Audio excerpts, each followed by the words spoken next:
tardes. Tras este ratito de descanso y posibilidad de entablar un poquito de relación entre nosotros, vamos a empezar esta tarde la charla coloquio que está prevista para esta hora, que se titula Presencia y Autoridad Paterna, a cargo de don Emili Boronat Márquez, al que va a presentar mucho mejor que nosotros don Ignacio Manresa. Bueno, vamos a rezar una Ave María para que el Señor le inspire. Dios te salve María, llena eres de gracia, el Señor es contigo. Bendita tú eres entre todas las mujeres y bendito es el fruto de tu vientre, Jesús. Santa María, Madre de Dios, ruega por nosotros pecadores, ahora y en la hora de nuestra muerte. Gloria al Padre y al Hijo y al Espíritu Santo. Sagrado Corazón de Jesús, Inmaculado Corazón de María, en el nombre del Padre y del Hijo y del Espíritu Santo. Amén. Bien, presentaros brevemente pues a Emili Boronat, que es profesor del Abat Oliba en Barcelona, es un gran experto en temas de educación, es miembro de Escola Cordis Jesu y padre, que es casi el dato más importante, de 4 hijos, ¿no? Pues nada, os dejo con él, es un gusto siempre escucharle y especialmente tiene mucha luz para temas como el que hoy va a presentar sobre la educación. Él no lo cree, los demás sí, ¿vale? Adelante. Bueno, Dios diga, ¿no? Bueno, pues nada, hay que agradecer a la organización que hayan tenido el detalle de poner esta ponencia o esta charla aquí, permitiendo que los papás puedan librarse de sus hijos, que están muy bien cuidados, y además, pues, hacer que ustedes vayan a tener una buena siesta, ¿eh? Y después que hayan tenido, pues, la gentileza de invitarme, pues que es más bien un honor para mí, sobre todo después de haber escuchado esta mañana la magnífica exaltación del ánimo y del goce espiritual pues que nos ha producido escuchar a Monseñor Reig Pla. Creo que todos estaremos de acuerdo. Lo que vamos a hablar ahora es de categoría inferior. Ahora bien, voy a hablar de la autoridad, sí, un poco en general y algo relacionado con la autoridad en la educación y qué nos ha pasado y que hemos de evitar que nos pase más si es posible. Pero bajando a cosas así, pues que son menos importantes, porque esto que vamos a hablar es menos importante que lo que esta mañana hemos podido contemplar, pero sí que hay una cosa que nos ha de llevar a dar gloria a Dios y al mismo tiempo ser muy humildes. Y es que Dios ha querido, el que es fuente de toda soberanía y de toda autoridad en el cielo y en la tierra, ha querido compartir con los hombres el ejercicio de esa autoridad práctica. A pesar de las limitaciones y defectos y a pesar del pecado original, como se ha ido dando esta constante misericordia de Dios a través de la autoridad de otros sobre nosotros, ¿no? Pues bien, yo de esto es lo que quería hablar y a ver si sale bien. Como soy profe, pues los profes, primero los conceptos. Concepto de autoridad.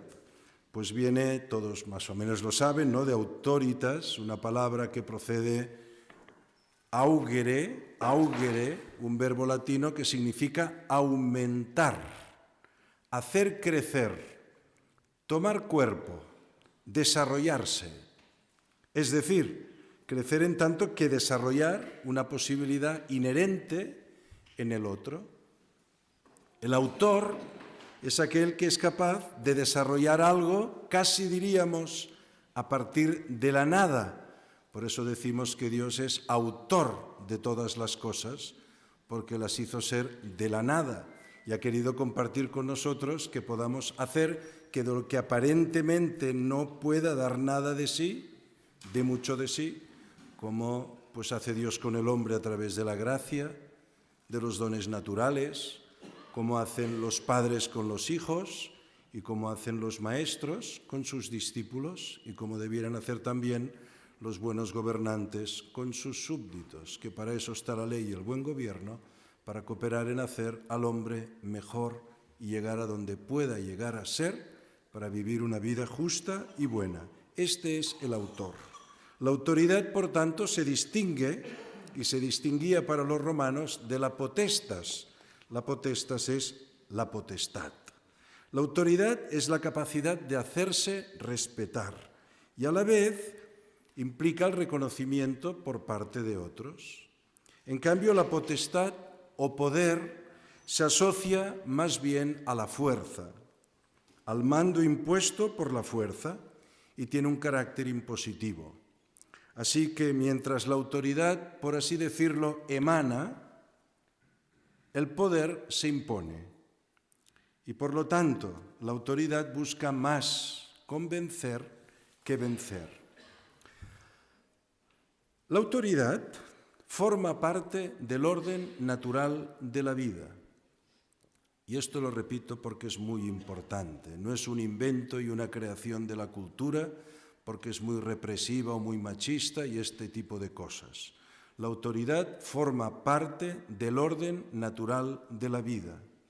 En tanto que incluso todos los seres vivos son movidos a ser, a desarrollarse, a crecer, a desplegar sus posibilidades a partir de seres externos a estos, ¿no?, que los mueven a obrar, por ejemplo. El oxígeno que está presente en la atmósfera mueve a la planta a desplegar sus capacidades, como lo hace la luz, para desarrollar la fotosíntesis. Aunque el carnívoro esté dotado para cazar, solo la presencia de la presa estimula en éste el deseo de cazar para saciar su apetito. Pues si en los seres vegetales y en los seres animales algo externo provoca, hace que se despliegue una capacidad interna, ¿cómo no se dará en el hombre, un ser que es más indigente, más necesitado desde su nacimiento? Por eso decimos que ningún ser en la creación es causa de sí mismo. Ninguno. Ningún ser es causa de sí mismo. Por eso decimos que el hombre, cuando toma para sí este ideal falso del hombre hecho a sí mismo, en todo caso lo podemos decir en un sentido analógico, segundo o accidental, porque ningún hombre se hace realmente a sí mismo. Somos hijos de, somos producto de la autoridad y de la acción de otros sobre nosotros. Ni el cristiano se hace a sí mismo con su propia voluntad, ni puede decir que la fe proviene de él, sino aquello que lo salva y lo eleva, pues es un don de Dios, aunque pase también por aquellos que Dios ha elegido para que ejerzan su autoridad sobre nosotros. Este ideal no solo es imposible, esto del self-made man, sino además es un postulado engañoso, porque exige negar lo que hemos recibido de nuestros padres, de nuestros maestros, de nuestros mayores, en definitiva, para ser lo poco que somos. Esta sería una filosofía de vida, la del hombre hecho a sí mismo, fundada en la ceguera y en la ingratitud, muy propia de nuestro tiempo, incluso en ambientes neoconservadores,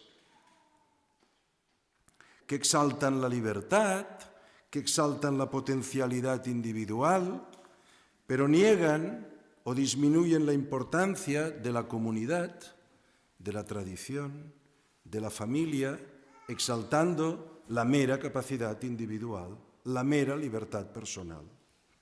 Negando incluso, como hemos visto, en mucho conservadurismo y neoconservadurismo, la misma religión y la misma tradición, que resultan innecesarias o inoperantes. Y esto puede venir desde postulados llamados conservadores.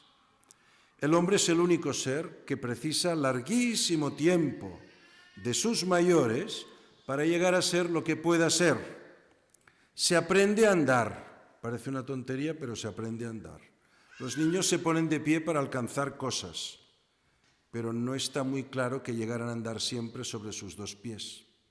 Tanto es así que cuando se encontraban en el bosque y en las selvas estos niños salvajes que, abandonados o perdidos, conseguían sobrevivir creciendo entre animales, tenían gravísimas dificultades ya en su desarrollo posterior para andar de pie o para hablar.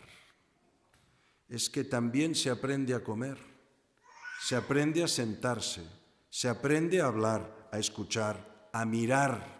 Se aprende a mirar. Tampoco se enseña hoy esto en las familias y en los colegios. Mira bien que te están hablando. Cuando des una palabra, mira a la otra persona. Cuando te hablen, mira, atiende, saluda, mira. Se aprende a respetar, se aprende a ir más allá del propio instinto, por la acción lenta, constante, prolongada de nuestros mayores. Tanto es así que si estas cosas un niño de pequeño no las aprende a hacer, de mayor es difícil que las pueda aprender. Por eso se dice, ¿no?, al arbolito desde pequeñito. Y esto es un ejercicio natural de autoridad, necesaria, reclamada por las mismas posibilidades del niño, por su posibilidad real de llevar una vida más plena, mirando, escuchando, siendo capaz de dar. Y esto se aprende por la autoridad de otro. Digamos, pues, que está en la condición natural del hombre depender de esta autoridad para llegar a ser lo mejor que pueda ser. Entonces, ¿la existencia y la necesidad de la autoridad está en el plan de Dios o es solo consecuencia del pecado original, que reclama que el hombre sea sometido a autoridad para evitar el pecado? Eso es una tentación, que cierta contaminación de nuestra mentalidad pues católica débil, por ideologías contemporáneas, incluso por el protestantismo, esto se ha producido. Decir que la autoridad en este mundo es solo consecuencia del pecado es una tesis protestante. Es un grave error del que proceden dos graves consecuencias. Podríamos alargarnos mucho más, pero yo quiero ser así como muy esquemático y ver cosas generales que suceden en nuestro mundo y en nuestro ambiente cultural que sin darnos cuenta nos va impregnando y nos va haciendo cambiar nuestra mirada y nuestra percepción de las cosas. Estoy diciendo que es un grave error considerar que la autoridad procede del pecado original. Como el hombre ha pecado, está desordenado, necesita ser sometido a orden y autoridad. Si esto fuera así, entonces tendríamos que ver la autoridad como un mal necesario, pero no natural. Entonces, ¿qué sería la autoridad? Algo artificial y transitorio. Y ahora quitamos una primera pieza de la ecuación. Quitamos a Dios. Si quitamos a Dios, ya no hay pecado. Si no hay pecado, no necesitamos a la autoridad. Y además, como hemos descubierto que esto puede ser así, la autoridad será solo algo transitorio, como dice por ejemplo Marx. Vamos a establecer la dictadura del proletariado hasta que hayamos conseguido la plena justicia e igualdad, el reparto total de los bienes. Y entonces la dictadura del proletariado o Estado proletario se autodisuelve y vivimos en una sociedad sin Dios, sin clases, sin gobierno, sin propiedad.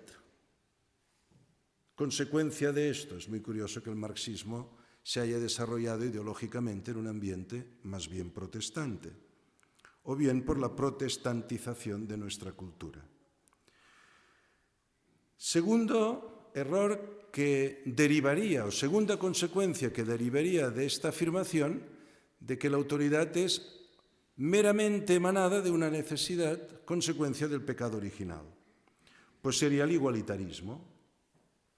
Pues en el otro mundo, y ya hay que conseguir esta igualdad aquí, no habrá jerarquía, porque como ya no habrá pecado, en el otro mundo no hará falta autoridad. Cuando esto sabemos que no es así. En el cielo hay una jerarquía clarísima. La inteligencia de Dios que se ha plasmado en la obra de la creación, podemos ver que en la inteligencia de Dios hay una intención de jerarquía en los seres que existen, en sus fines, en sus perfecciones, en los dones que Dios reparte. En el cielo, naturalmente, que hay jerarquías. De ahí nace este naturalismo educativo que ha impregnado tanto el discurso en los colegios, inspirado en la obra de Rousseau y de otros seguidores suyos, ¿verdad?, que destruye doblemente la autoridad. Por una parte, la autoridad de los padres y de los maestros, porque es transitoria y coyuntural.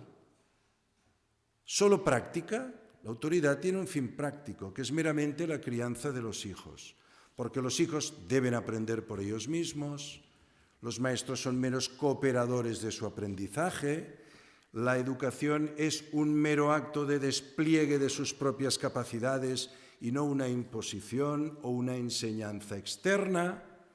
Por eso, los hijos no pertenecen a los padres, pertenecen al Estado. Porque la educación entonces queda reducida a un mero acompañamiento de necesidades. Y es de algún modo también en lo que se ha convertido el Estado bienhechor que tenemos. Bueno, el que tenemos ahora no, porque vemos que ideológicamente se le ve, en català diem se li veu el llautó, no sé cómo se dice esto en castellano, se le ve el latón, ¿no? Se dice así en castellano. Se le ve el plumero, se ve el plumero. Se le ve el plumero, claro, se le ve el plumero. Estos tienen un proyecto ideológico claro. Pero, hombre, si es cierto que la idea del estado del bienestar, ¿qué quiere decir? Que el hombre es libre, haga lo que quiera, no se someta a ninguna autoridad y el Estado se convierte en un ente providente que satisface necesidades.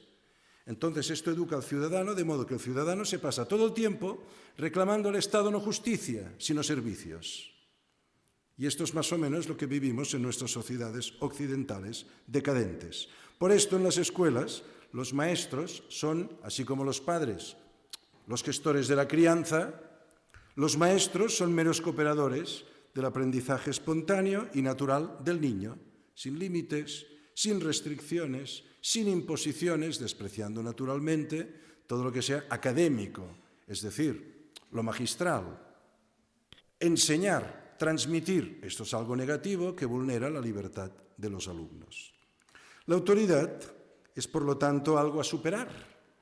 Esta sería la consecuencia de pensar que la autoridad es algo transitorio y que va meramente asociada al pecado original. ¿No es así? Está en la naturaleza buena de las cosas y Dios lo quiere así. Es decir, si Adán y Eva no hubiera pecado en el mundo, debiera haber existido autoridad, claro que sí, porque la vida de los buenos en el paraíso debiera organizarse para que todos pudiéramos llegar a ser lo mejor que Dios había previsto que fuéramos. No lo podemos ni soñar ni con nuestros ojos ver. Pero sí que sabemos que está en el orden natural de las cosas, porque es un bien para nosotros, la existencia de la autoridad. Y no solo como un remedio al pecado, sino como algo que Dios quiere para nuestra santificación. Por eso, los que profesan voto de obediencia, ¿a que todos piensan en los curas? Pues no, en los maridos, que practicamos voto de obediencia, ¿no? Y las esposas también, y los hijos también, y los curas también, porque eso es una forma de santificación, lo cual quiere decir que no es una purgación, sino que es una forma de santificación, y lo quiere Dios así, y es un bien. Esto que decía, pues, si se considera que la autoridad es algo a superar, he aquí toda esta ideología resumida. No hay Dios, no hay verdad, ni orden natural.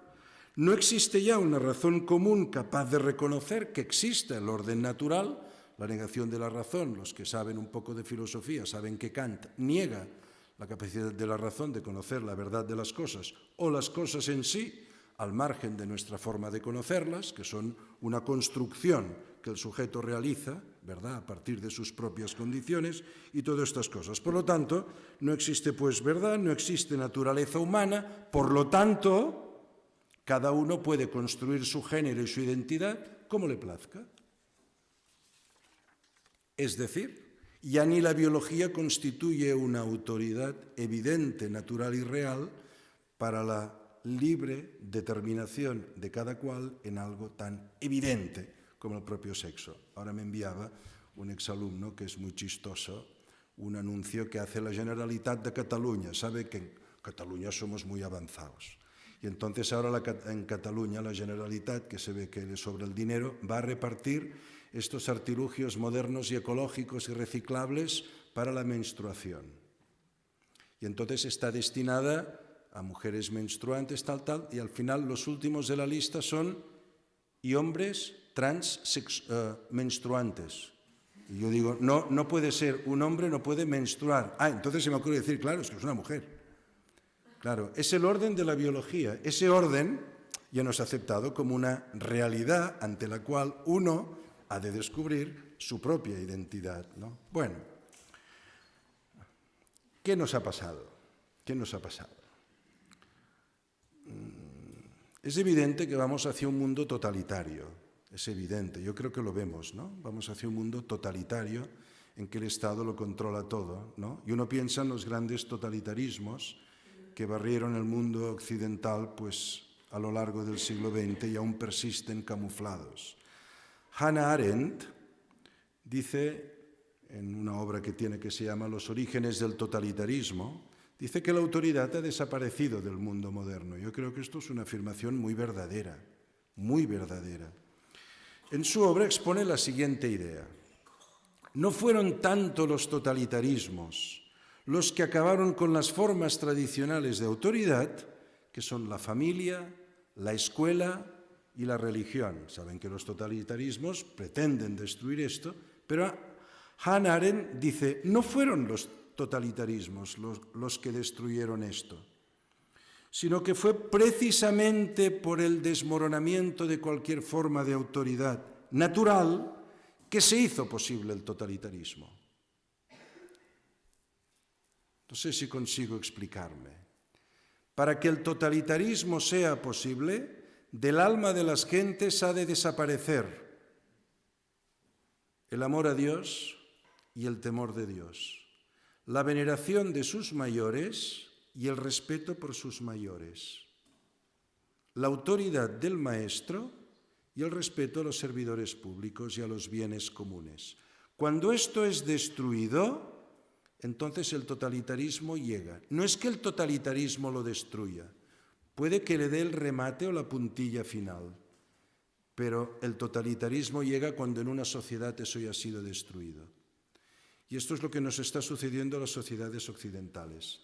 Tras este democratismo igualitarista y relativista que ha ido socavando toda forma de autoridad, entonces es cuando el totalitarismo es posible. Los hijos son de los padres y no pasa nada. No pasa nada.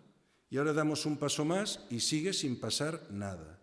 ¿Por qué? Pues porque la población ya está de algún modo adormecida y esos soportes a los cuales uno podía apelar para denunciar esa pretensión del poder, tras la cual, bueno, hay que reconocer que siempre se esconde el demonio, ¿no? Eso va a ser muy fácilmente aceptado. Pues esto es lo que hizo posible el totalitarismo nazi, el totalitarismo soviético, el totalitarismo fascista, que se aprovechó, y lo vuelve a hacer hoy en día, de una atmósfera social y política que cuestiona y duda radicalmente de la validez de la autoridad en sí misma. Y que cree que la autoridad es algo accidental y meramente provisional, que ha de ser destruido en aras a la libertad. Por eso se contrapone libertad y autoridad. Para que haya libertad no es posible ninguna forma de autoridad. La plena libertad exige la plena superación de cualquier forma de autoridad y en todo caso transformar la autoridad en una instancia de servicios. La escuela da servicios, las familias crían, el Estado da servicios, los ámbitos naturales que permitían al hombre crecer, aceptando que la autoridad es algo propio de la vida humana que debe ser ayudada a crecer desde fuera. Han sido siempre la autoridad de los padres sobre los hijos, de los maestros sobre los alumnos, de los mayores sobre los jóvenes. En todas las sociedades, estas experiencias de autoridad han estado presentes durante siglos, en todas. Pero toda la modernidad ha ido socavando todo fundamento de autoridad. Lutero, Hobbes, Maquiavelo, etc. En el mundo moderno, todas las autoridades tradicionalmente establecidas han ido desapareciendo. Podríamos establecer una biografía y una historia de ese proceso de demolición del principio de autoridad. Resumiendo mucho, porque aquí no da para mucho detalle, podemos destacar las dos fuerzas que han ido configurando la mentalidad y los postulados en la cultura moderna. La primera, el naturalismo antiteístico. Y la segunda, el progresismo revolucionario. La primera, el naturalismo, Rompe el vínculo de dependencia del hombre hacia Dios, porque afirma la autonomía del hombre, que se da ley a sí mismo hasta el desprecio de la ley natural y de la ley de Dios. La naturaleza no necesita a Dios para ser explicada, dijo Condillac. Pues podemos prescindir de Dios, vamos a buscar la razón de las cosas en la naturaleza. Cuando descubrimos que la naturaleza no da razón de sí misma, por sí misma, porque ya hemos olvidado a Dios, entonces ya el paso siguiente es ir negando la naturaleza. Pero al mismo tiempo, de la naturaleza nos quedamos con esta visión instintivista y emotivista del hombre. Hoy en día prima lo emocional es manipulado, la política se dirige a las emociones, los mensajes se dirigen a las emociones. Si usted quiere ser un buen profesor, ha de motivar a los alumnos, es decir, mover la emotividad de los alumnos y no dirigirse a su entendimiento. Sabemos que todo acto educativo, en último término, se dirige al corazón. ¿Pero por dónde? Fundamentalmente por la cabeza. La obra educativa pasa por la cabeza y pretende llegar al corazón. Claro, cuando al final el corazón es elevado a la categoría máxima sin cabeza, el corazón se convierte y se reduce no al reducto más sagrado del alma, sino a un saco de instintos y emociones, como decía un escolapio psicólogo en nuestro colegio, donde yo empecé como profesor de secundaria. Los chicos son sacos de emociones. Y yo pensé, pues qué pobre visión del chico, ¿no? Esto es lo que ha generado, ¿no?, el liberalismo, en que el yo se pone por encima de Dios. En el democratismo, en el nacionalismo, el grupo, la clase, ¿por qué no la raza?, se convierten en fuente de soberanía, de autoridad y de poder. Toda soberanía viene del pueblo. La soberanía reside en la nación. Todo esto nos lo vamos creyendo, cuando toda autoridad viene de Dios y hay de la nación, que en el ejercicio de su vida colectiva, y aquellos gobiernos que gobiernan sin mirar la ley natural y la ley de Dios, pierden a sus pueblos y esos pueblos están condenados a desaparecer. Lamentablemente es así, ya se pasa en la historia. Es, ¿verdad?, diríamos, la primera genealogía de la destrucción de la autoridad. Este naturalismo que genera en este liberalismo, este instintivismo, esta exaltación del yo, del deseo personal. El segundo he dicho que es el progresismo. Nadie aquí supongo que es enemigo del progreso, porque hoy en día cuando dices, pues esto del progresismo esconde un dogma falso, la gente se pone muy nerviosa porque piensa que tú quieres acabar con la luz eléctrica, el motor de explosión y qué sé yo, y los aires acondicionados en las casas, ¿no?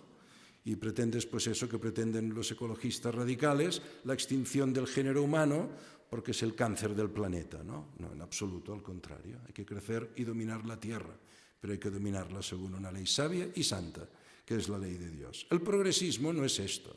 El progresismo es una ideología que se funda en un dogma. El dogma de que la historia avanza necesariamente a mejor. O sea, pa'lante. Hombre, pero hay guerras. Pero esto pasa para que la historia ande pa'lante. Y todo va pa'lante.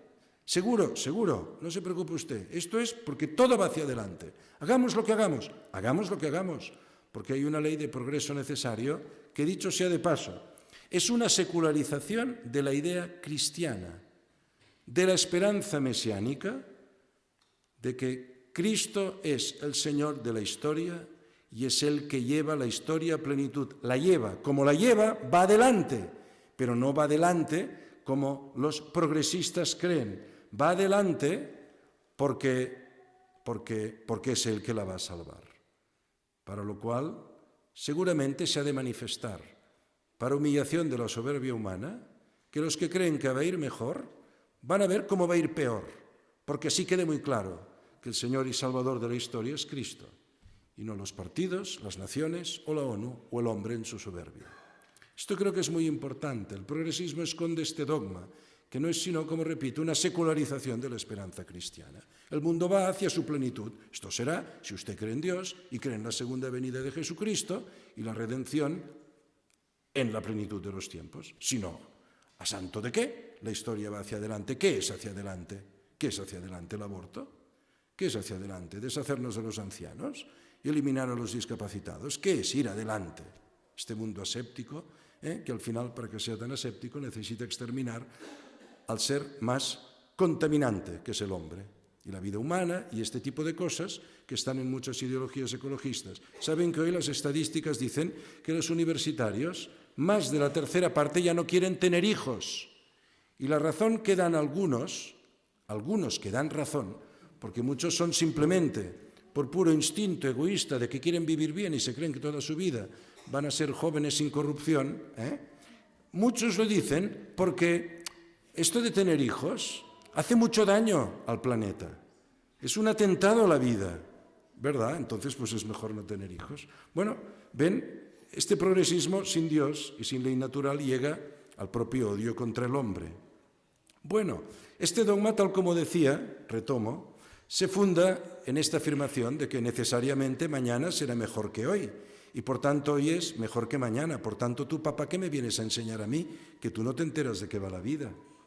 Y este maestro Carcamal que está aquí delante de mí, ¿cómo me va a mí a explicar? Yo que tengo el móvil y que soy mucho más hábil manipulando la información y teniendo acceso a cosas que este señor no sabe acceder, como me pasa a mí en muchas ocasiones.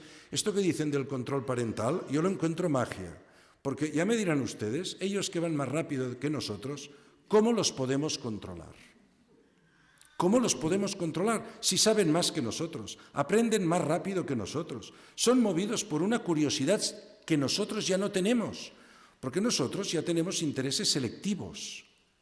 Ellos, cada vez que aparece una pantalla, se les despierta la curiosidad por otra. Nosotros no funcionamos así, a no ser que caigamos en cierta adicción. Cuando nos distraemos y queremos huir de preocupaciones, nos pasamos también a ver el TikTok.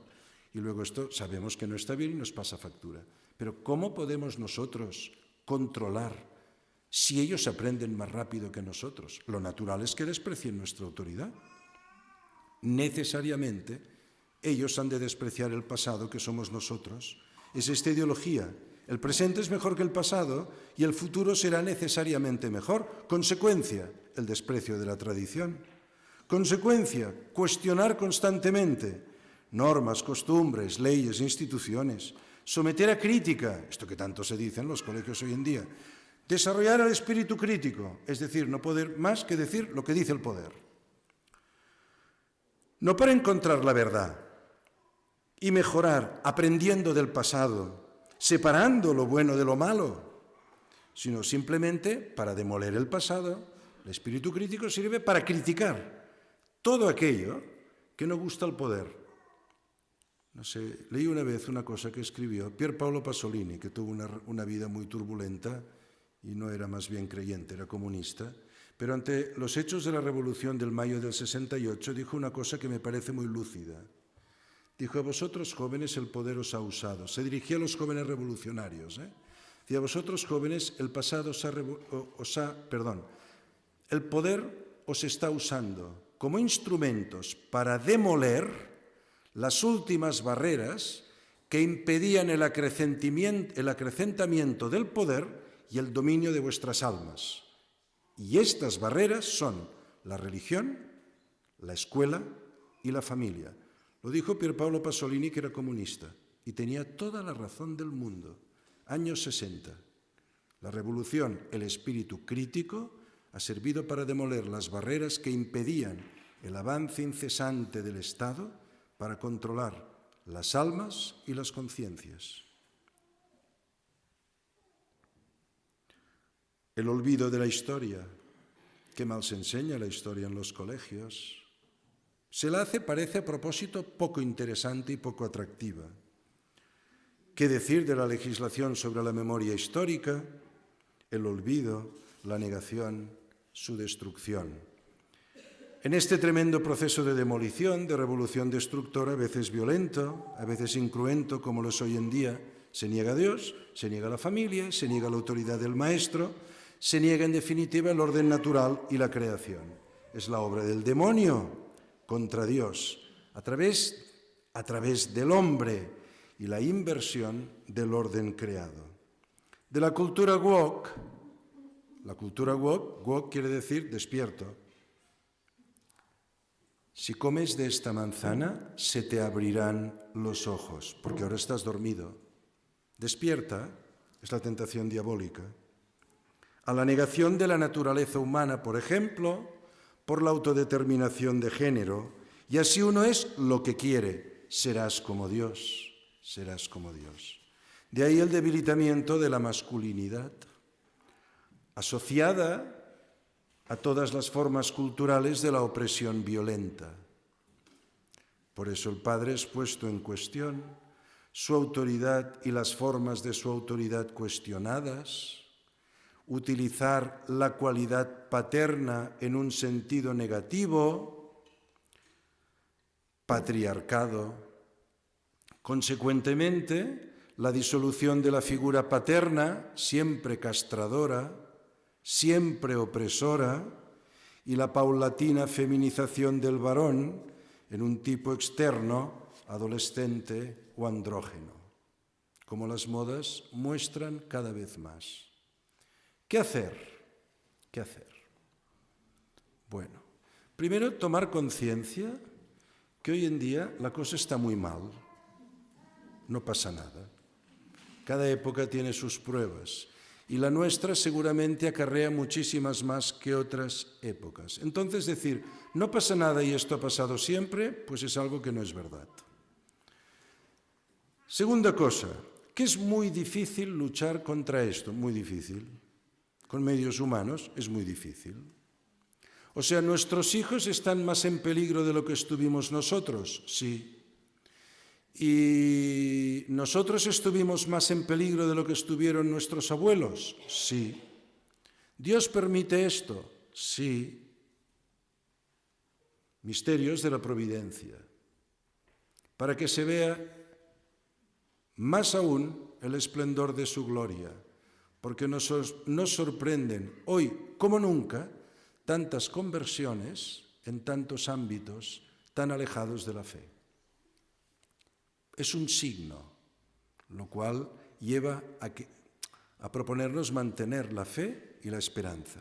Bueno, yo creo que hay que usar algunos medios humanos, porque todo confiarlo a la gracia, eso no es lo que Dios ha dispuesto, ni en tiempos de tribulación. Lo primero es aceptar con serena confianza que cuanto hagamos, será imperfecto. Muchos papás, hoy este exalumno es muy chistoso, me enviaba una fotografía de una familia que se ha gastado 7.000 euros haciendo fabricar o comprando 7.000 bebés de estos que se parecen tanto a la realidad para que ellos entren en disposición anímico-psicológica para poder tener hijos. Yo le he contestado el chiste, más hubiera servido que se gastaran esos 7.000 euros en psicólogos. Para ellos, naturalmente, ¿no? Porque uno piensa, uno para ejercer la autoridad se ha de preparar. Se ha de preparar. O sea, no la ejercemos por miedo a ejercerla mal. No, hay que ejercerla y hemos de asumir que la autoridad es imperfecta. Y no pasa nada, no pasa nada, no pasa nada. Porque una capacidad que Dios ha dado a los hijos es también la de perdonar y comprender a sus padres, como nosotros hacemos y hemos hecho con los nuestros. Y sabemos que ejercieron su autoridad de un modo imperfecto, pero sabemos que tras ella hay un deseo recto y sincero, de amor y de bien. Por tanto, la autoridad hay que ejercerla. Peor es no ejercerla que ejercerla mal. Ahora, quien la ejerce siempre mal, pues tal vez suave fe mirá, no sé, que se lo haga ver, como dicen, que se lo estudie a ver qué pasa, que oye, que siempre te pasas, pues bueno, esto no es lo normal, pero decir nunca doy ninguna orden, nunca corrijo a un hijo, porque claro, antes me de leer un libro de cómo educar, pues esto no, la autoridad se ha de ejercer, porque está en nuestra condición natural, está en nuestra condición natural, aunque el tuerto guía al ciego, pero lo guía. Sabemos además que la gracia suple, pues no tengamos miedo. Nosotros no somos solo hijos de nuestros padres, somos hijos también, sobre todo, de la acción de la gracia, que ha elegido a nuestros padres y ha venido a suplir en cada momento, cuando Dios sabe que toca, aquello que nuestros padres han hecho de modo parcial o imperfecto. Y no pasa nada. Consejo humano y natural. Segundo, hay que tener cierto conocimiento de la naturaleza humana. Por eso se requiere cierta madurez para educar a los hijos. Pero no se preocupen, porque los hijos nacen con un recetario de madurez bajo el brazo. Y entonces uno, a medida que va siendo padre, aprende a ser padre y no pasa nada, porque la naturaleza humana es estimulada por sus propios efectos a ser de modo más perfecto lo que puede ser. Y no pasa nada. Aprendemos a ser padres siendo padres. Y vamos conociendo la naturaleza humana, reflexionando sobre nuestros padres, nuestra infancia, nuestros hijos, nuestra esposa, nuestro esposo, hablando con nuestros amigos. Vamos conociendo cómo es la naturaleza humana. Y ver así a nuestros hijos con sus defectos, que son los nuestros, con sus pasiones, que son las nuestras o las contrarias, con sus debilidades, con sus pecados. No pasa nada. Paciencia. Si nosotros tuviéramos la mirada de Dios sobre nosotros y fuéramos solo un Dios justiciero, ya nos habría exterminado. Como nosotros en ocasiones tenemos ganas de tirar a nuestros hijos por la ventana y decir, Dios mío, no sé qué hemos hecho mal, ¿verdad? Pues hay que tener mucha paciencia. Nuestros hijos son así como nosotros. Nos vemos a nosotros, los vemos a ellos y decimos, pues andaban, Barça andaban, ¿no? Y a la vez, ¿qué hay en ellos? Deseos de ser amados y de amar. Se enamoran, qué bonito. Quieren ser amados, todos nuestros hijos, como nosotros necesitamos ser amados. Necesitan verdad y bien, necesitan luz y claridad. Buscan y son capaces de misericordia, en definitiva, de deseo de Dios. ¿Tenemos aún unos minutos? Sí, 5 o 10 minutos. Bueno, más. Tener principios sólidos, tener principios morales sólidos y vividos personalmente. Tener principios y vivirlos. ¿Cómo? Pues a trancas y barrancas. Pero vivir estos principios morales. Tener claro, hemos de ser soberbios o humildes. Hemos de ser orgullosos, hemos de ser austeros, hemos de ser nobles y francos. Hemos de hacer siempre trampa para salir con la nuestra. Hemos de justificar a nuestros hijos en el colegio todos sus actos. Hemos de enseñarles a que den la cara por lo que hacen y aprendan la responsabilidad con la que un día ellos tendrán que responder de sus actos ante su mujer, sus hijos y ante Dios. Pues esto se aprende en la familia. O sea, tener muy claros los principios que no son de proteger a nuestros hijos contra toda contingencia, que esto es lo que quisiera el Estado, que solo fuéramos una especie de Estado protector delegado, que los protejamos de todo conflicto y de toda dificultad. Pues no, hay que vivir y transmitir qué es un bien y qué no es un bien, cómo te has de comportar y cómo no te has de comportar. Oye, te dicen buenos días, saluda. Vas en el autobús, una señora mayor, pues te pones de pie para ceder el asiento a esta señora. Y esto se educa, no como hoy en día pasan los autobuses y en el tren y en los metros, que da vergüenza y uno a veces se pondría iracundo de ver pues esta jovencita allí con sus Goldman o no sé, sus pinganillos ahí y el móvil, haciendo ver que no vea a la mamá embarazada que está delante suyo y no le cede el asiento. Y piensas, mira, solidaridad femenina. Bueno, tener principios morales sólidos y vivirlos en la medida que se puedan, dar razón y poner palabra a nuestra vida. Hay quien dice, se educa con el ejemplo. Sí, y con las palabras. Porque hay quien da muy buen ejemplo, pero nunca a su hijo le dice, date cuenta de esto. Ah, pues no había caído, porque pensaba que como era lo normal, eso va solo. Pues no, hijo, no va solo. Que vivir de esta forma tiene un precio que estamos pagando. Por tanto, aprende. Palabras con ejemplo y ejemplo con palabras. Eso de solo dar ejemplo, esto no. Las palabras están para algo. Y con la palabra Dios creó el mundo. Y lo que hace que lo que tenemos delante tenga sentido es que Dios pide al hombre que dé una palabra para cada cosa. Entonces, Dios, solo siendo Dios, no es suficiente. Es una causa ejemplar, pero es que Dios ha querido mucho más. Y por eso Dios se hace, que es palabra, se hace carne. Nosotros hemos de encarnar en nuestros hijos aquellas palabras que son verdad vivida y dicha. Muy importante. Quinto consejo. Bueno, que igual lo he dicho antes, no tener miedo de ejercer la autoridad, no tener miedo. Y voy a precisar aquí una cosa. La autoridad no puede separarse en cierto modo del temor. Hay un aspecto de la autoridad que es el temor. En el cielo persistirá la autoridad, desaparecerá todo temor. En la tierra, fruto de la bondad de Dios, existe la autoridad. Fruto del pecado original, el temor. Porque el temor, como dice San Agustín, es amor que huye. Y nada más temible que perder el amor. Por eso, la autoridad también puede producir cierto temor. Y debe ser así en muchas ocasiones. Porque lo sabemos que nuestros hijos, meramente con nuestra palabra, no siempre o casi nunca hacen lo que les decimos. Y les tenemos que advertir y les tenemos que castigar. Y esta es la pedagogía de Dios con el pueblo de Israel, que es la pedagogía de Dios con cada uno de nosotros. Permite que experimentemos qué quiere decir perder el amor de Dios. Y esto es el sufrimiento, para que así lo amemos más. Pues bien, nosotros hemos de perder el miedo a que en nuestro ejercicio de autoridad se dé el acompañamiento de cierto temor. Nuestros hijos nos han de temer.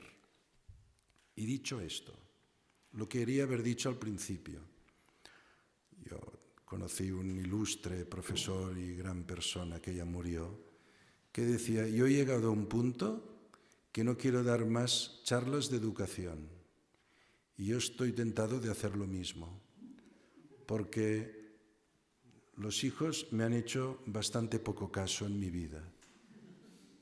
Entonces, consejos doy que para mí no tengo, o al revés, ¿no? Yo qué sé. ¿Entienden esto que quiero decir? Tengo un hijo muy rebelde. Ni las amenazas, no ha servido de nada, de nada, de nada, de nada. Esto puede pasar, pero seguro, y lo estoy descubriendo, que si lo esencial no falta, en su interior se va desarrollando el temor a perder el amor de sus padres. Y cada vez mi mujer y yo lo vemos más. Este que ha llegado incluso a ser violento con nosotros, no lo digan, violento con nosotros, muy agresivo y muy displicente y muy mal hablado y muy difícil de torcer, tiene y lo manifiesta cada vez más orgullo de sus padres y más amor de sus padres. Quiero decir que, ven, lo bueno Dios hace que prevalezca, ¿cómo y cuando Dios quiere? Bueno, pues esto, no tener miedo a que la autoridad se ejerza con temor, aunque humanamente pensemos que fracasamos. Piensen que no va a ser así. Sí cuando es sí y no cuando es no, sabiendo distinguir lo superfluo de lo irrenunciable. Hombre, a veces hay cosas en las que hay que ceder, pero son superfluas. No te pongas duro en lo superfluo porque luego pierdes toda autoridad en lo fundamental. Y aquí yo creo que hay que distinguir muy bien el matiz de la autoridad paterna y la autoridad materna. Luego hay una pregunta por ahí que si ustedes en grupo la trabajan, pues les puede ayudar. Pero yo creo que la autoridad materna es de trinchera. Oh, esto, niño, esto. La autoridad paterna es de artillería. ¡Pum! ¿No? Se lo voy a decir a papá. Pues está bien, que el niño tenga miedo de papá. Hombre, solo faltaría que mamá esté sola y no venga la aviación o la artillería a socorrerla. Pero claro, la que está en la brega y en primera línea de trinchera es la autoridad materna. Niño, te he dicho esto, niño, pon la mesa, niño, baja la basura, niño, te he dicho, niño, cómete, niño, que ya está bien, venga, acábate, venga, límpiate el niño, te has limpiado los dientes, niño, que a dormir, niño. Es pum, pum, pum, pum. La autoridad de la madre es piñón fijo. La autoridad del padre es boom. Es de revoluciones lentas. Bueno, yo digo porque los modos de la autoridad también guardan relación con los modos de ser de la feminidad y de la masculinidad.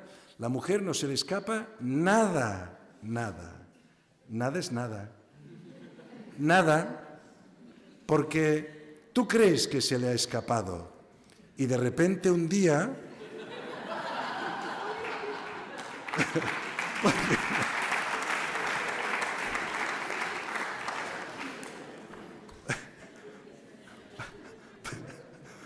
Porque en la cabeza de la mujer el tiempo no existe.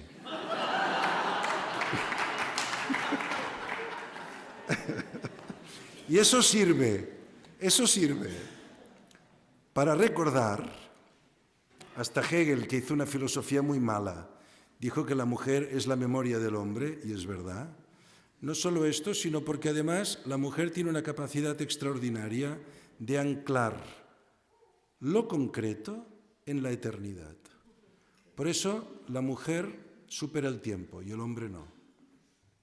El hombre, que parece que no está en lo concreto y parece que está en lo importante, a veces puede estar tanto en lo importante que descuida lo eterno. Y en cambio es muy curioso que en las familias quien dice vamos a rezar el rosario es la mujer. Yo siempre le digo, un momento, ya va, un momento. Siempre estamos en lo importante, las mujeres en lo eterno. Por eso en la mujer no hay tiempo. Y la lucha concreta la agota mucho menos, la agota, pero mucho menos, y sabe darle un sentido más pleno. Necesita por eso también el concurso del varón, ¿no? Bueno, yo creo que la mujer está más en la pelea de lo aparentemente superfluo. Pero no olvidemos que para llegar a lo grande se viene por lo pequeño. Por eso es tan importante la acción educadora de la madre en lo aparentemente superfluo desde pequeño, porque eso es lo que crea el hábito y a los papás nos agota. Las mujeres no. Como no tienen tiempo, son un pozo inagotable de dar valor eterno a lo que es concreto. Y entonces siempre es lávate los dientes, te has lavado los dientes y otras lavan. Y solo pongo este ejemplo porque no acabaríamos la lista, y los padres ya lo sabemos que es así. Pero claro, nos damos cuenta que el fundamento de la educación está en lo pequeño. Hay un grave defecto en educación, que es pensar que la educación es explicar cosas importantes. No, lo básico de la educación es crear un hábito, es decir, una disposición. Y la disposición se crea repitiendo actos, y de esto se encargan mucho las madres. Mucho las madres. El padre ha de ayudar a dar razón y a sostener este esfuerzo de las madres, y esto es la autoridad paterna. La mujer siempre se ha de sentir apoyada por el padre. No está bien que la mujer se vea sola y el padre transmita que esto son las cosas de mamá. No, no hay cosas de mamá. Hay cosas de la autoridad educadora de los padres que pasan en determinados momentos especialmente por la madre y en otros momentos especialmente por el padre. Entonces yo le pregunto a mi mujer, ¿le has dicho esto a mi hijo? Y entonces ella me dice, te lo preparo para que tú, cuando lo veas, lo llamas y le dices, siéntate. Claro, porque esto mi mujer se lo dice, no le hace caso. Pero en cambio, mi mujer sabe aprovechar los momentos en que mi hijo se pone zalamero y entonces le sabe entrar de esa forma que solo saben entrar las mamás. Y yo entonces le digo, pero ¿y a ti te hace caso él muy sinvergüenza?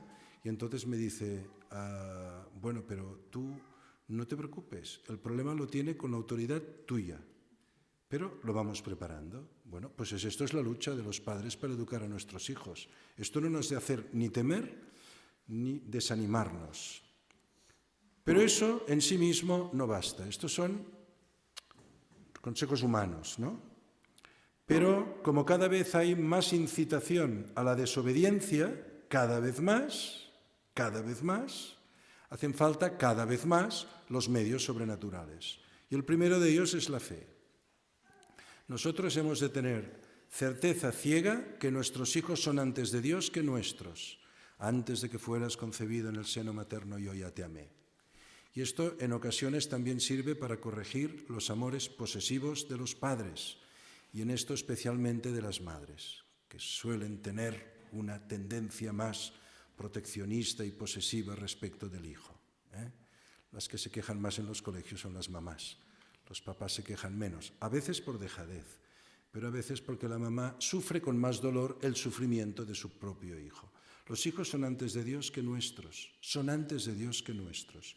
Esto es el primer acto de fe que hemos de hacer, y cuesta, Cuando ves que te llama cabrón, cuesta mucho pensar que ese es antes de Dios que mío. Y que en todo caso, si Él me dice eso, será porque yo lo he hecho muy mal. Entonces Dios me va encima a castigar a mí. Cabrón yo, en boca de mi hijo, y encima Dios me va a decir, fíjate qué mal lo has hecho, que te ha salido un hijo así. ¿Me explico? Pues hay que saber que antes son de Dios que nuestros. Dios pone a prueba, pero no abandona. Dios pone a prueba y nos pone a prueba a los padres, porque no olvidemos que así como el matrimonio es un camino de santificación, también lo es la paternidad y la maternidad, Y la filiación también es un camino de santidad para los hijos. Y ser yerno y cuñado también es un camino de santidad. Miremos la historia de Israel, miremos la infinita misericordia del corazón de Cristo, de su promesa. Somos cooperadores de Dios, no somos cooperadores del Estado para la crianza y el bienestar, somos cooperadores de Dios, como lo debiera ser el Estado, en el orden de la vida social. Por tanto, la fe, la esperanza. ¿No pedimos y esperamos con fortaleza la perseverancia final? En el cielo nos veremos todos, con firmeza lo hemos de esperar. De nuestros hijos, como el buen ladrón, San Agustín, que hizo llorar a Santa Mónica tantos años. Pues San Agustín llegó antes que el buen ladrón, pues hasta el buen ladrón obtuvo misericordia del corazón abierto de Cristo. ¿No espera Dios siempre al final? Al final. Lo que cuenta es el final. Es que la modernidad, este mundo nuestro seductor, nos ha hecho creer que el paraíso es en la tierra. Aquí tengo derecho a ser feliz. No, en el plan de Dios, el final es lo que importa. Y todo está en orden al final. Y esta ha de ser nuestra esperanza. ¿No estamos en esta casa de San Agustín, disoluto, buscador, orgulloso, empedernido? San Agustín, doctor de la Iglesia, padre de la Iglesia. ¿No sale Dios al encuentro de los hombres cuando quiere y como quiere? Pues eso es lo que esperamos y pedimos para nuestros hijos. Y finalmente, caridad. Amamos en medio del sufrimiento. Amamos cuando rezamos. Amamos cuando cocinamos. Amamos cuando bajamos la basura porque no la baja nuestro hijo. Amamos, no gestionamos. Gestionamos con amor. Entre las cazuelas anda Dios. O sea, Dios nos ha pedido que amemos a nuestros hijos haciéndoles el guiso que les gusta. Y esto lo saben las madres, y las madres muy experimentadas, cuando son abuelas, aún lo hacen mejor. Por eso las recetas buenas son de la abuela, porque además tiene más tiempo y puede hacer más ejercicio de memoria para recordar cuándo el guiso le salía mejor. Y esto a los nietos les encanta, ir a comer a casa de los abuelos. Dios hace también las cosas que a través de los macarrones mantiene los nietos ligados a los abuelos. Y así la caridad lo impregna todo, pues hemos de hacerlo todo con amor por nuestros hijos, todo. Y decirlo, dice, mira, me has llamado cabrón, estoy muy disgustado y muy dolido, pero sepas que no voy a dejar de quererte y sé que eso te fastidia un montón que te lo diga. Pero es así. Yo creo esto sobre todo es lo que dispone el corazón de nuestros hijos a que puedan descubrir con mayor profundidad el amor que Dios les tiene. Bueno, como han de preguntar y hablar ustedes y luego tendrán grupos y ustedes tienen tanto más experiencia que yo, pues esto es todo y muchas gracias.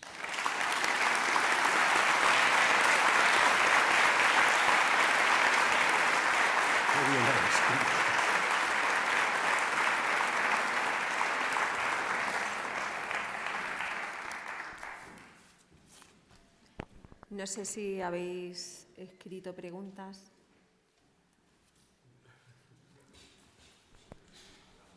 ¿Qué queráis que leamos?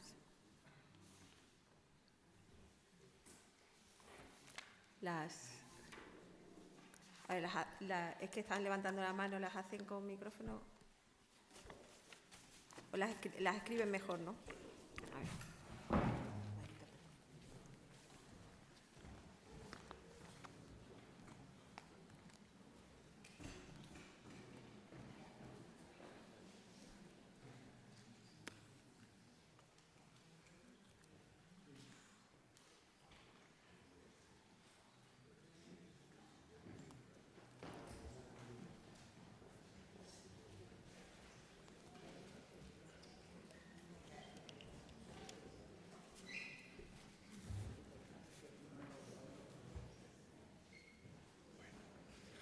Sí.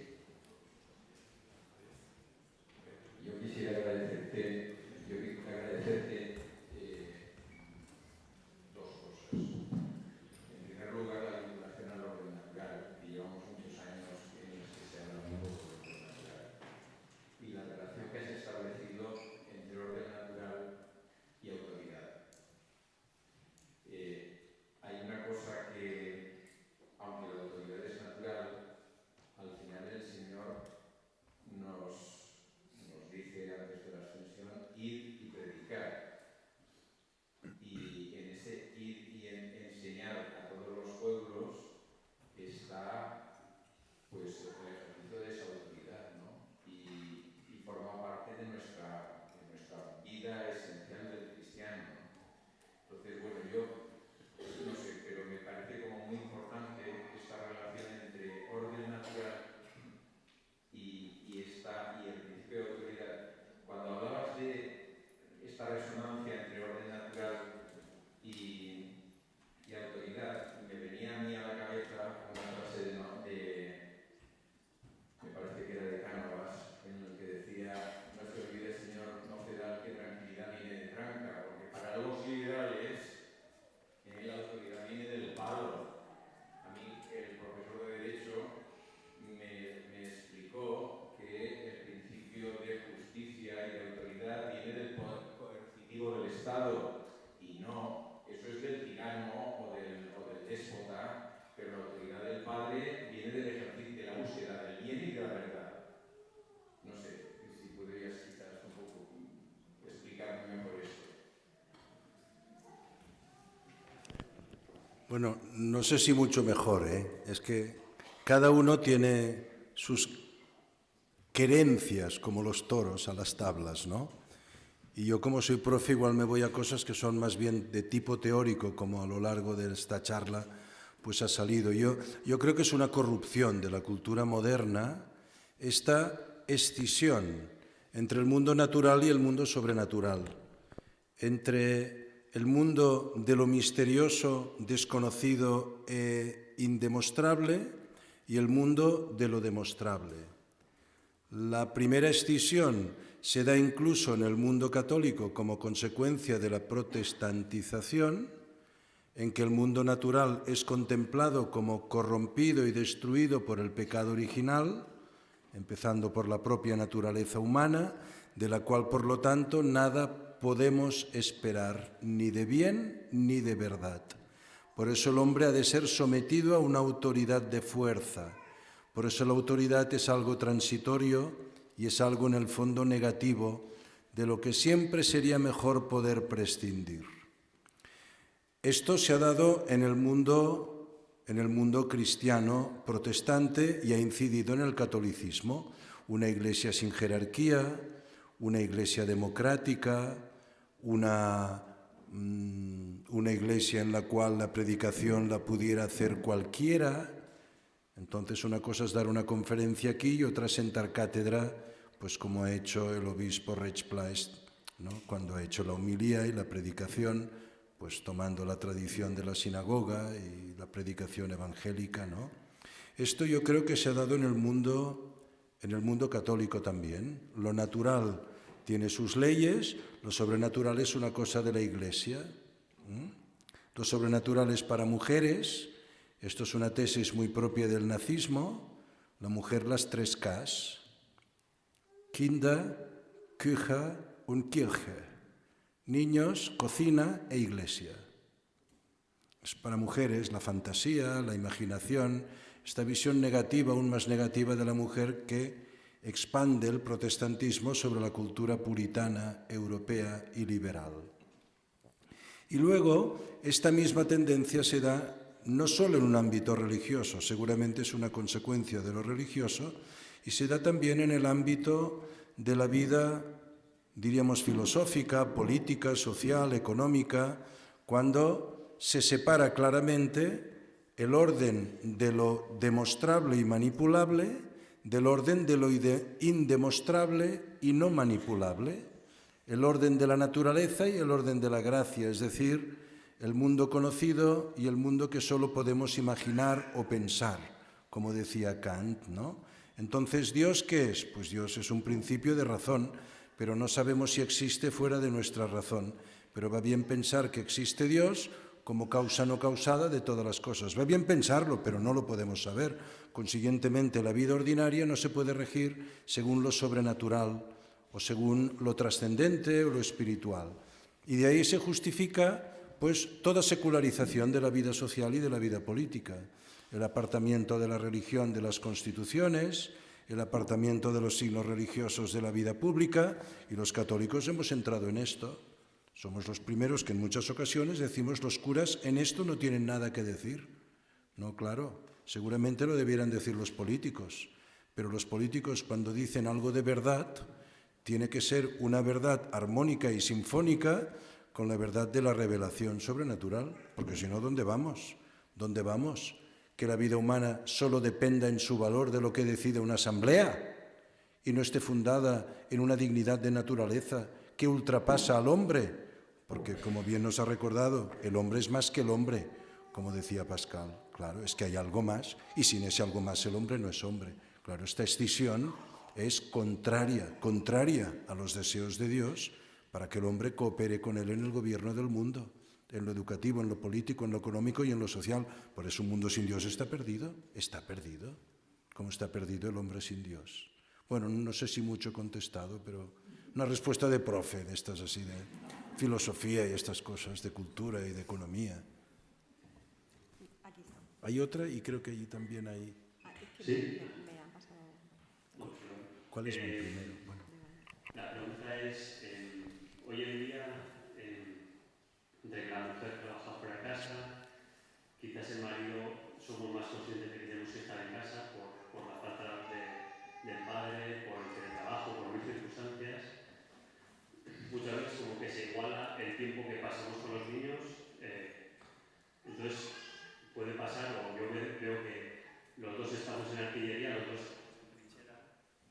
Y bueno, cómo de importante es separar los roles de trinchera o de artillería entre padre y madre, o cómo hacerlo, que yo veo que, al menos en mi caso, pues que al estar mucho con los niños, pues caes mucho en los dientes, entonces muchas veces pienso, artillería. Que quizá la realidad pues es, no sé, a veces es difícil aterrizar como la diferenciación de lucha por el padre y la madre. Pues profundizar un poco más. Bueno, yo creo que esto, en principio, es una cosa que cada matrimonio ha de hablar y saber resolver. Para lo cual es un error que la mujer considere, la esposa considere que todo es intercambiable. En todo caso, se pueden hacer las mismas funciones. También hay que decir, al menos mi experiencia, y a mí me gusta ponerme en la cocina y me gusta ocuparme de cosas de la casa, y mi mujer ya ha aceptado que yo tengo mi ámbito de dominio y yo acepto que ella tiene el suyo y nos vamos así como compaginando. También es verdad que esto es algo dinámico, porque no es lo mismo los primeros años de vida de los hijos, que se requiere una cantidad de esfuerzo constante en detalles constantes, en los cuales hay que estar ahí, y seguramente los hijos aún no perciben muy bien qué se esconde tras el rostro de la madre en tanto que humanidad específica y el rostro del padre en tanto... Pero sí que con los años se va desarrollando una percepción de que el modo del padre, el modo, no el qué, el modo es distinto del modo de la madre. La prueba de eso es que los padres hacemos cosas en casa, si me equivoco me van a perdonar las esposas, pero nunca lo acabamos de hacer tan bien, tan ágil, tan rápido y tan como ellas. Y yo al final lo he de reconocer. Entonces, al final hemos de tener paciencia, porque los maridos nos ponemos a hacer cosas y las mujeres nos dicen, es que no te das cuenta. Pero hombre, esto ya... Pues sí, es verdad. Es que es verdad. Es verdad, porque la mujer tiene el don natural de la agilidad por lo concreto. El hombre no. Entonces es bueno que esposos y esposas, no sé, veamos que esto es así. Porque también la esposa llega un momento que ha de entender que su marido es muy hábil en esto. Por ejemplo, en mi casa las mesas las pongo yo. Y me gusta mucho poner mesas. Y entonces la gente lo dice, y mi mujer dice, esto es mi marido, que es así. Y en cambio, mi mujer hace cosas que yo soy incapaz de hacer. Y digo, no, esto es mi mujer. Bueno, esta complementariedad, esto también es bueno. Y se va configurando a lo largo de los años. O sea, el matrimonio es una cosa que se va construyendo. Por tanto, el modo de la paternidad y la maternidad se construye, se desarrolla y se consolida en que realmente la madre es más manifiesta en la caridad de lo concreto y es más dada la esperanza. Y el padre, que está viendo a distancia, es más fácil que pueda perder los papeles por las cosas de poso, no por los calzoncillos o por el pijama mal doblado, sino porque este hijo, y un día el padre estalla. Bueno, la madre es más dada a la caridad y a la esperanza. El padre tiene una capacidad más dada a lo objetivo. El padre puede tomar más distancia, no porque tenga un don especial, sino porque tiene un defecto mayor. Y el defecto mayor es que nunca ha tenido unión umbilical con sus hijos. Con lo cual, los hijos parece, y esto las mujeres lo pueden usar perversamente, los hijos sean más de la madre que del padre, porque están unidos umbilicalmente, porque conocen más las fisuras de la madre, y la madre conoce mejor a sus hijos que los padres. Esto ha de formar parte de la vida matrimonial, compartirlo, y uno ayuda al otro a ver mutuamente al hijo de una forma más perfecta y más completa. Y entonces el padre ejerce esa mirada prudencial, como San José. No aparece mucho, pero yo no me imagino un San José que no dijera al niño Jesús, oye, deja de hacer tonterías. Y el niño Jesús pensaría, bueno, tú papá, esto es que no sabes. Bueno, sí, pero déjate. Bueno, yo no me imagino un San José ahí, no sé, leyendo el ABC, bajo el retrato del abuelo en casa. O sea, me imagino un San José activo, un San José de consejo, un San José diciendo, oye, ¿ya ves lo que tu madre hace por ti? Yo vería esto. O sea, poner en valor la maternidad lo hace el esposo ante los hijos. Oye, ya sabes que mañana es el cumpleaños de tu madre, tú que eres un zopenco.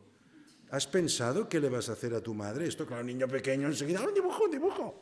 Pero sí, díganles ustedes a un adolescente de 16 años, mañana es el cumpleaños de tu madre. Ah, bueno, ¿y a mí qué? Pues yo mañana tengo plan. ¿O no va así la cosa? Claro, ¿el papel del padre cuál es? Luego el niño cumplirá su plan, porque es así y ya no lo atas con la cadena a la pata de la silla. Pero saldrá de casa sabiendo con temor que el amor de su madre en ese día por él no fue correspondido. Y huyó de ese amor, y ese amor no correspondido a su madre le ha producido cierto dolor, y esto es el temor de perder el amor.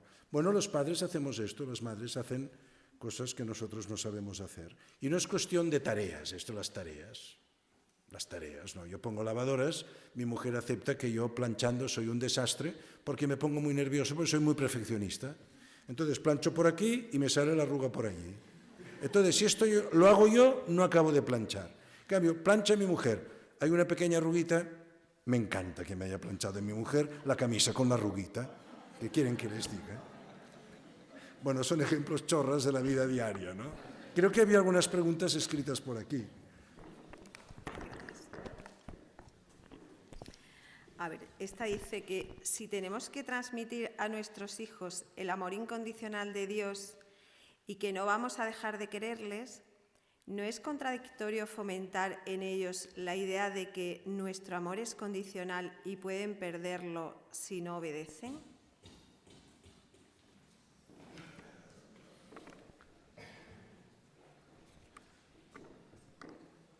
Hombre, dicho así, es evidente que no les podemos amenazar con dejar de quererlos. Eso no se puede hacer. ¿Por qué? Porque el amor tiene niveles de concreción, como dicen hoy en día en los colegios. Hay un amor que nunca va a faltar, pero hay una vida cotidiana que está llena de pequeños detalles, hay un verano, hay un final de curso, llega tu santo, y esto también son medios del amor en su aplicación práctica. Entonces, claro, decir a un hijo, oye, has hecho esto, te lo he advertido 1000 veces, te dije que te ibas a quedar sin regalo de cumpleaños o te ibas a quedar sin reyes, te has quedado sin reyes, porque te quiero mucho.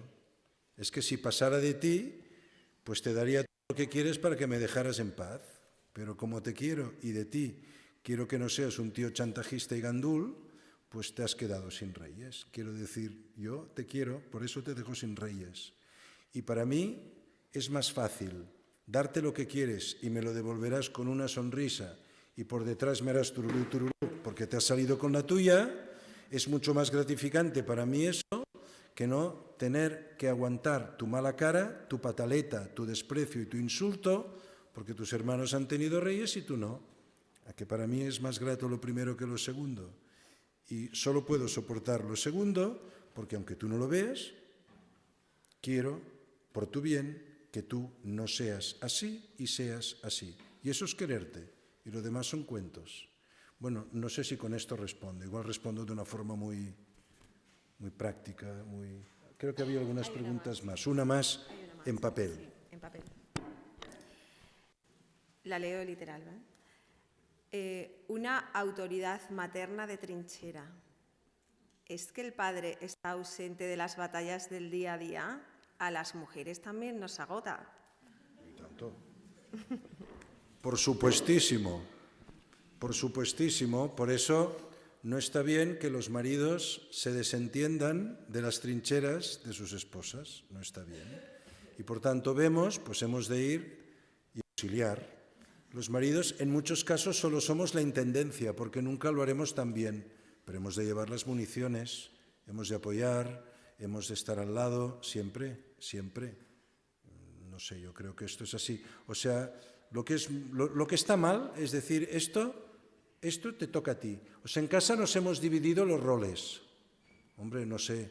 O sea, en la vida matrimonial y de educadores hay dinamismo. O sea, sí que hay un momento que la mujer hace más, el marido hace más, ahora, pero hay que estar ahí todos. Eso de decir, yo llego y tengo mi mundo y tú estás con los niños, no, esto los niños con las mujeres y los papás a mirar el fútbol o irse con la bicicleta porque tienen su hobby y así se desahogan porque van muy estresados en el trabajo. No sé, cuándo se desestresan las mamás. Es decir, los maridos hemos de estar ahí y nos cuesta, somos más lentos, somos más egoístas, estamos menos umbilicalmente ligados a las necesidades de nuestros hijos. Es así, pero sí que estar atentos. Y esto no es feminizar al varón, no es feminizar al varón, al contrario, es ganar también el prestigio del padre ante los hijos y el respeto de la madre, ¿no? Que siempre dirá a los hijos, mira, todos hemos estado por ti. No, tu padre trabaja fuera y trae dinero y yo me lo gasto y yo estoy por ti, ¿no? No, yo no sé si respondo con esto, pero no sé, es que cada uno, esto tenemos que hablarlo, los esposos. Las esposas estirar a los esposos, porque de reconocer que nos cuesta, a no ser que alguno haya nacido muy dotado para esto, que no es fácil, creo. Una con micrófono. Esto es un poco difícil de poner en un papel. En otra vida, yo vine en un estudio sobre padre ausente y madre sobreprotectora, de acuerdo a la escuela de Palo Alto, y se orientó hacia los drogadictos.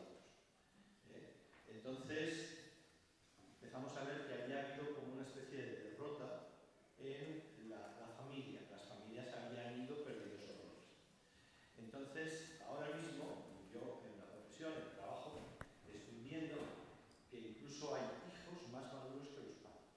Y entonces yo me planteo, ¿es posible que nosotros ya estemos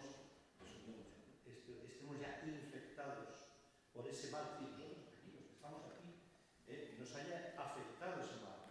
Porque hay mucha gente muy inmadura, muchos señores de 30 años que parecen críos, y entonces yo creo hasta qué punto eso nos puede haber infectado. Es decir, nosotros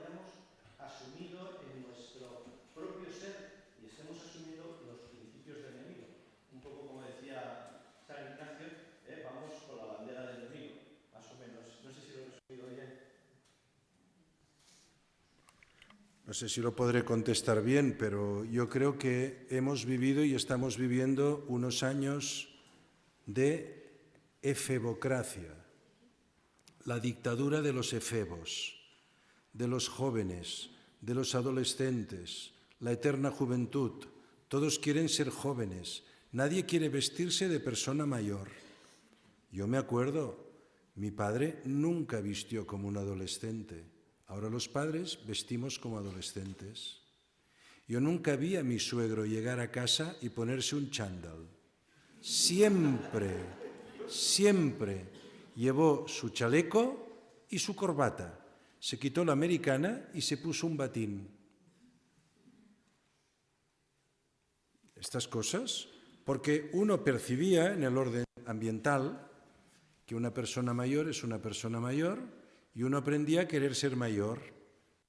Querer ser mayor es muy importante, ayudar a crecer a los hijos es muy importante, porque en el fondo su instinto natural es querer crecer y ser como los mayores, que luego cuando descubren en la adolescencia que ser como los mayores es duro, les da un telele tremendo y les cuesta de superar. Y a nosotros que más o menos nos vamos acostumbrando ya a ser mayores, o sea, es verdad, esto es así, y en ocasiones pues los padres no damos muy buen ejemplo de ser adultos ante nuestros hijos, ¿no? Pues mamás que quieren ser amigas, papás que, no sé, pues quieren ser colegas de sus hijos, este tipo de cosas que genera hijos fofos. Luego la naturaleza distribuye sus dones de forma muy sabia, porque es verdad esto que has dicho, de que hay hijos que son más maduros que los padres. Igual que hay hijos de familias separadas o divorciadas que rompen la regla y en vez de volver a divorciarse también ellos, resulta ser que tienen un gran amor por la familia que ellos en determinado momento de su vida no pudieron gozar y desean gozarla y hacerla gozar a sus hijos. Y aunque su matrimonio no sea fácil y haya tenido un buen ejemplo, pero luchan para mantenerse fieles. Es verdad esto, pero esto yo creo que hemos de combatirlo y hemos de ayudar a nuestros hijos a que entiendan y a que vivan anticipadamente qué quiere decir pues hacerse mayor, tener sus responsabilidades, responder de sus actos. Hace un justificante para el cole porque estaba muy cansado y no he ido. No se lo hagan. No se lo hagan, a pechuga. Yo iba cansado al cole, ustedes también, no sé, las generaciones, no sé, éramos como más sufridas, íbamos con resfriado al colegio y nos caía el moco y hacíamos así, nos decían, niño, no te limpies el moco con la manga de la bata, ¿no? Y nos lo decían las mamás y las maestras, ay, me he olvidado el pañuelo, anda, ve a coger papel de váter, y solía no haber en los váteres de los colegios, ¿no? Era un drama, pero éramos más sufridos.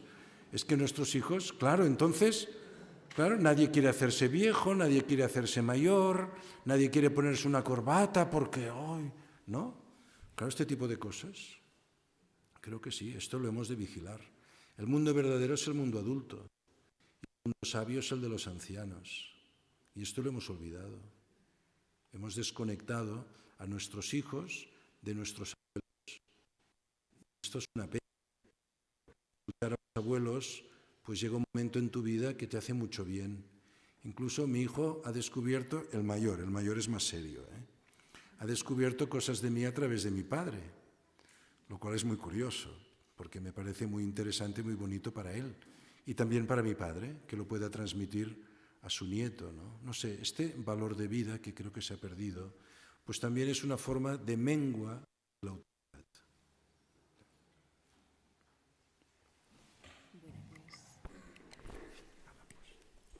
Muchísimas gracias. Ha sido un regalazo poder escucharle. Una buena siesta.